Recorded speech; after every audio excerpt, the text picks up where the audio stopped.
buenos días. Gracias por la invitación y por el espacio para hablar de estas enfermedades que hemos, digamos, ignorado durante mucho tiempo, pero que ya ha llegado el momento de empezar a hablar de ellas. Bueno, muchas gracias. Entonces, voy a hablar no solamente de la CLN2, vamos a hacer un recorrido por diferentes patologías y al final terminamos hablando de ellas. Hay un término del que yo quiero hablar primero y es el término, o esos son varios términos que hacen referencia a una misma condición, que es el de no tener, digamos, alcanzados ciertos hitos del desarrollo a las edades que deberían alcanzarse estos hitos, y que hay diferentes términos para referirse a lo mismo, pero que se usa uno o el otro dependiendo de la edad del paciente o del país en que estemos. Y ese término es el de retraso mental, discapacidad intelectual, desorden del desarrollo intelectual, dificultad del aprendizaje, que se usa más en el Reino Unido, retraso del desarrollo, discapacidad intelectual se usa más en Estados Unidos, y dificultad del aprendizaje, que se utiliza más en el ámbito de la educación. Todo esto hace referencia a lo mismo y es a una disminución del coeficiente intelectual.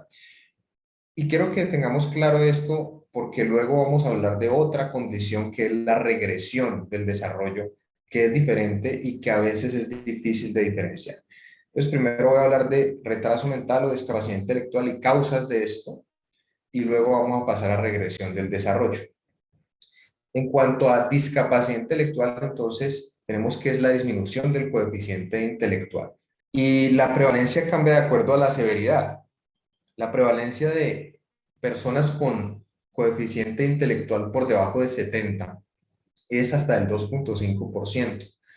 En cambio, la prevalencia de individuos con coeficiente intelectual por debajo de 50, pues es más baja de 0,5%.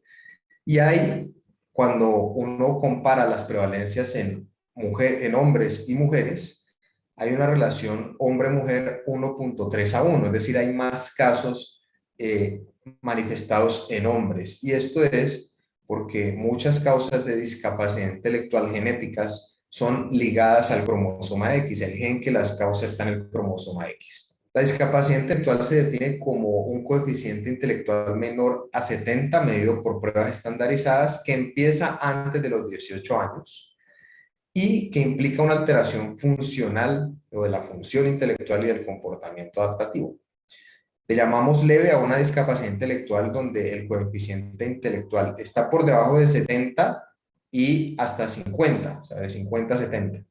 Pero por debajo de 50 ya la llamamos una discapacidad intelectual severa. La discapacidad intelectual suele asociarse a otras alteraciones. En el 22% de los casos se asocia a convulsiones, en el 20% de los casos a parálisis cerebral, en el 17% de los casos a ansiedad, 12% de los casos a desorden desafiante o posicional y en el 10% de los casos a autismo. En estas tablas tenemos las causas de una discapacidad intelectual leve. Esto es como sin considerar las pruebas diagnósticas más nuevas que hay y que han permitido llegar al diagnóstico de muchos casos que antes no lo tenían. Pero si pensamos en etiologías de diagnóstico de discapacidad intelectual leve, entonces tenemos que en la mayoría de los casos, con las tecnologías previas no se llegaba al diagnóstico en la gran mayoría de los casos, y en las que sí se llegaba al diagnóstico, pues esos diagnostas, esas etiologías eran las cromosomopatías, incluyendo el síndrome de Down, el síndrome de X frágil, muy importante porque es la causa hereditaria más común de retraso mental en hombres, y otras causas. Si nos vamos a la discapacidad intelectual severa, entonces ya tenemos más probabilidades de llegar a un diagnóstico etiológico, o teníamos más probabilidades de llegar a un diagnóstico etiológico, con la mitad eran desconocidas, pero en una proporción más importante se encontraba que era Down u otras cromosomopatías, y aquí también en las severas está el síndrome de X frágil con el 6% de los casos. Considerando ya las nuevas tecnologías como la secuenciación de nueva generación, la posibilidad de hacer paneles, exomas, la posibilidad de realizar hibridación genómica comparativa, pues este es el panorama. Por exoma, ¿sí? Cuando hacemos exoma podemos encontrar el 30%, etiología en el 30% de los casos, etiología genética. Y haciendo CGH o hibridación genómica comparativa, que lo que busca es microdeleciones o microduplicaciones, podemos llegar al diagnóstico en el 14% de los casos. Con las técnicas de citogenética tradicional también podemos llegar al diagnóstico en otro 14% de los casos. Entonces ya las casos de discapacidad intelectual que se quedan sin diagnóstico van disminuyendo cada vez más y hoy son alrededor del 25% de los casos. Entonces dijimos que era más prevalente la discapacidad intelectual en hombres que en mujeres. Y esto relacionado a que muchas causas genéticas de discapacidad intelectual, sus genes están en el cromosoma X. Cuando uno tiene una discapacidad intelectual ligada al X, un patrón de herencia que le hace pensar que el gen anómalo está en el cromosoma X, la presencia de otras anomalías acompañantes me puede guiar a cuál es el gen afectado, ¿sí? Por ejemplo, si es un paciente con discapacidad intelectual, parece ligada al X y no tiene lenguaje, entonces estos son los genes, podrían ser los genes candidatos. O si el paciente tiene autismo o hipoplasia cerebelar, ahí está toda una serie de genes a los que podemos apuntar de acuerdo a esa característica acompañante. Y si es una discapacidad intelectual que es aparentemente ligada al X y que no tiene otros dismorfismos acompañantes importantes, entonces uno lo puede clasificar como una discapacidad intelectual ligada al X aislada. Y ahí una primera causa que hay que pensar, como les había mencionado, es el síndrome de X frágil. Si no es X frágil, pues hay otra cantidad de genes ligados al X que pueden ser los responsables. Entonces, el síndrome de X frágil es, como ya les dije, la primera causa de discapacidad intelectual hereditaria en hombres, aunque también puede afectar mujeres.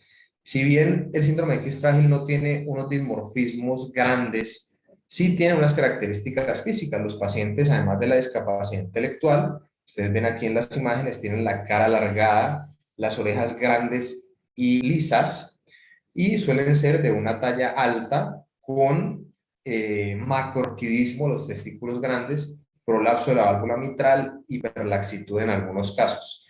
Y a nivel intelectual tienen otras características también indicativas como ansiedad, hiperactividad, algunos rasgos autistas, evitan el contacto directo a los ojos, lenguaje perseverante, repiten mucho las cosas. Es importante hablar de esta enfermedad porque es la principal causa de discapacidad intelectual en hombres heredada. Y siempre me gusta hablar de esta patología porque existe un pueblo en el Valle del Cauca, en el norte del Valle del Cauca, que se llama Ricaurte, que es un corregimiento de otro municipio más grande que se llama Bolívar. Y ese municipio es famoso porque ahí hay una iglesia y en esa iglesia está esta imagen del Santo Exeomo a la que las personas le atribuyen milagros. La gente peregrina ya a ver sus milagros, pero también es famoso el pueblo porque hay muchas personas con discapacidad intelectual. En los años 80, Gustavo Álvarez Gardiazabal, un escritor vallecaucano, escribe una novela que se llama El Divino, donde cuenta la historia de un narcotraficante oriundo de esta población que luego vuelve al pueblo, en algunas de las fiestas del pueblo, y describe todo lo que ahí sucede y describe muy bien las características y el número de personas con discapacidad intelectual que hay en ese pueblo. Luego esta novela es llevada a televisión. Entonces estaba en la tradición oral que era un pueblo donde había, voy a decirlo entre comillas, muchos bobos. Nuestro grupo de investigación desde los años 90 viene trabajando en esta población y encontró que no era como lo pensaba la gente una maldición o porque se casaban entre primos o porque las aguas estaban contaminadas, sino que trataba de síndrome de X frágil. Desde ahí hemos venido investigando desde mis profesores este clúster de síndrome de X frágil y es la población con las prevalencias más altas de X frágil reportadas en el mundo.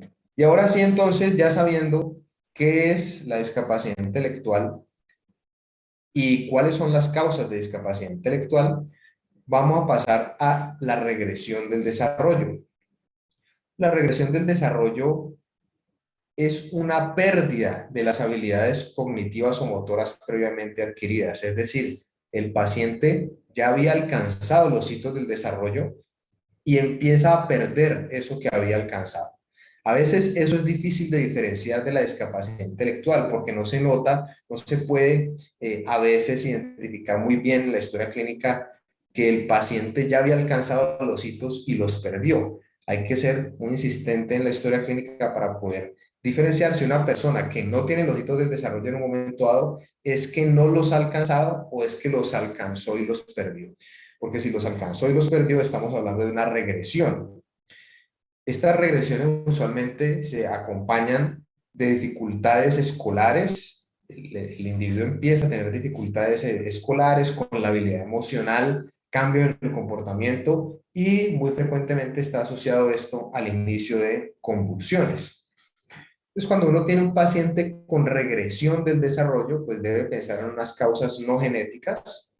Ahí está la deprivación emocional severa, alteraciones vasculares, tumores, infecciones, pero también pensar en unas causas genéticas.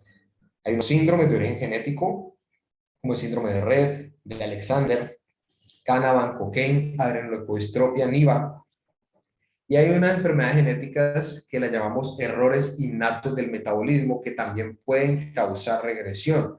Ahí está la mucopolisacaridosis 3 y está la lipofuscinosis seroidea neuronal, que es de la que vamos a terminar hablando. Vamos a hacer un recorrido entonces por todos estos síndromes que pueden causar regresión del desarrollo.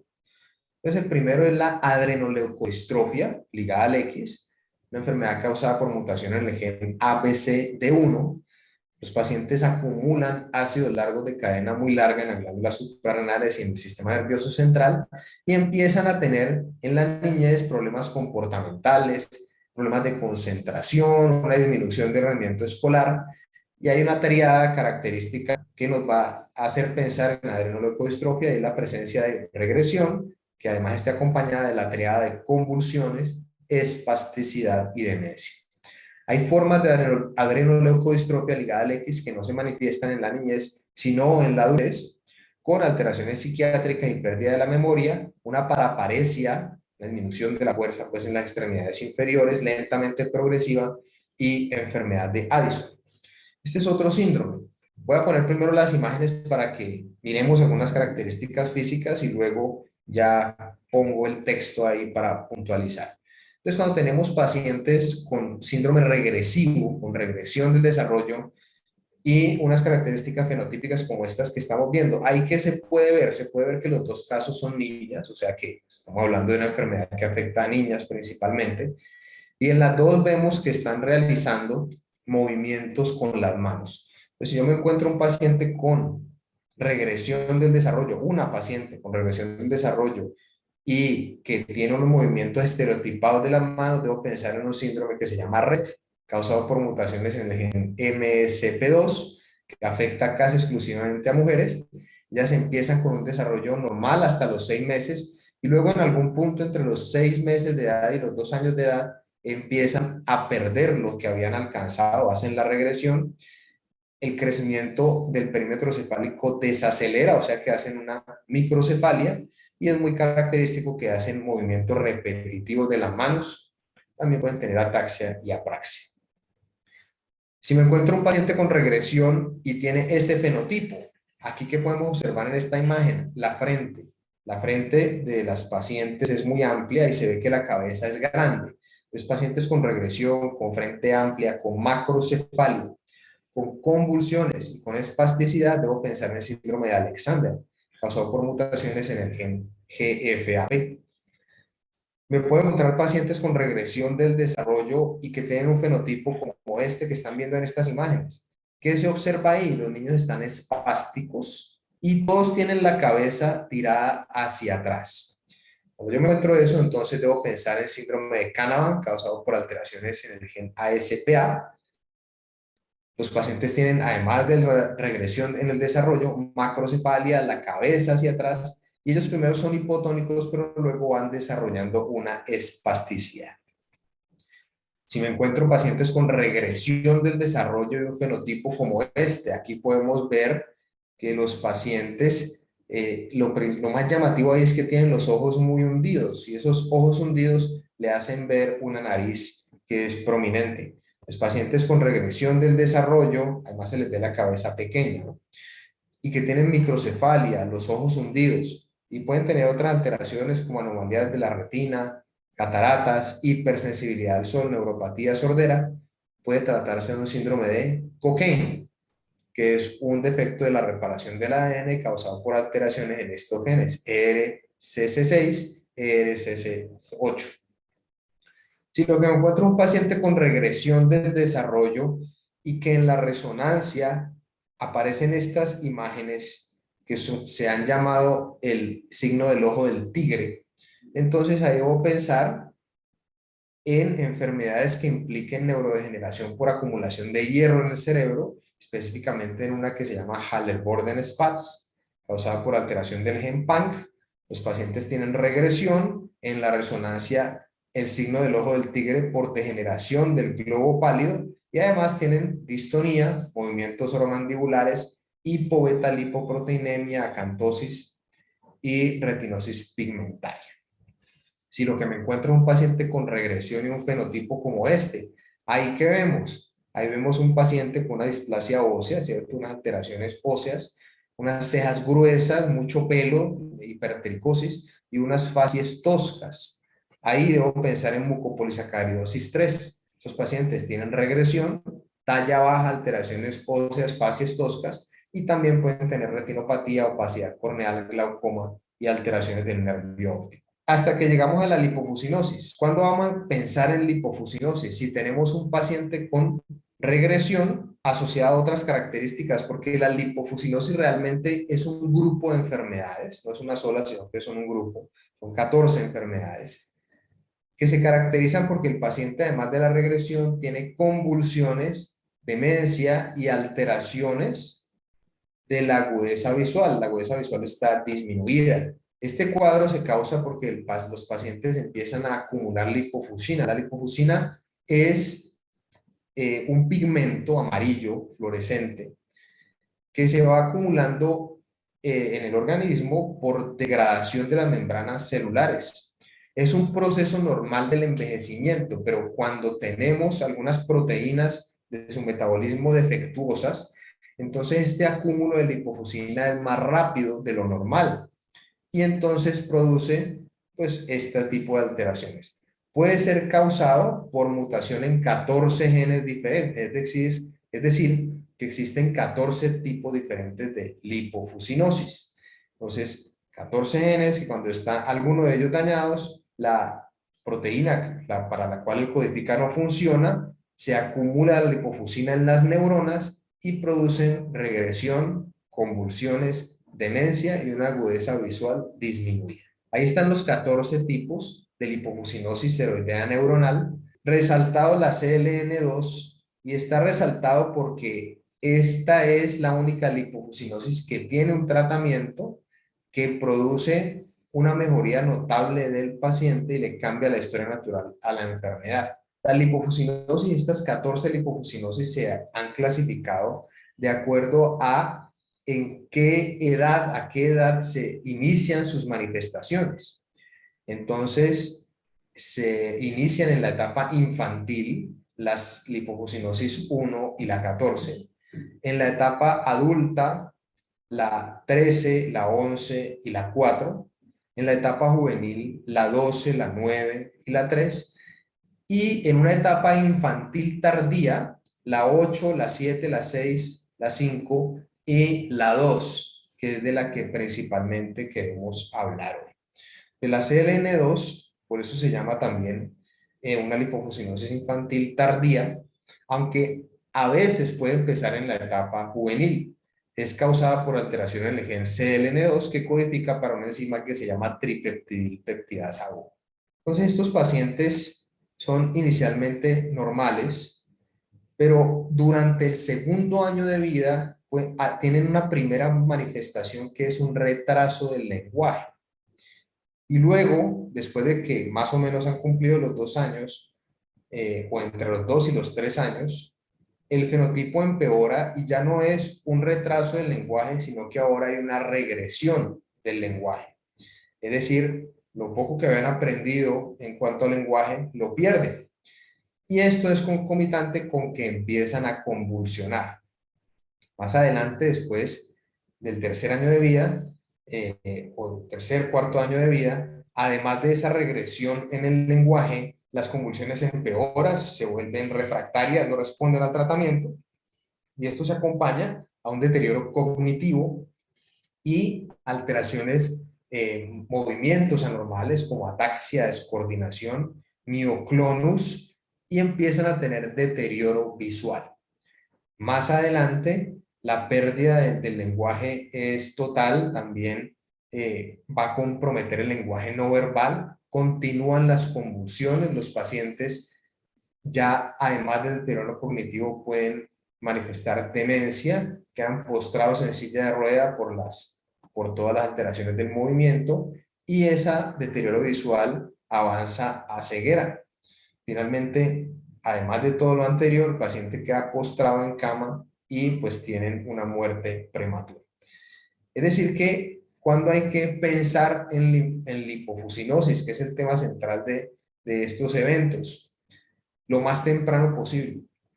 Y lo más temprano posible sería cuando tenemos un paciente de más o menos unos 2, 3 años de edad que tiene alteraciones del lenguaje, retraso del lenguaje y esto asociado a convulsiones.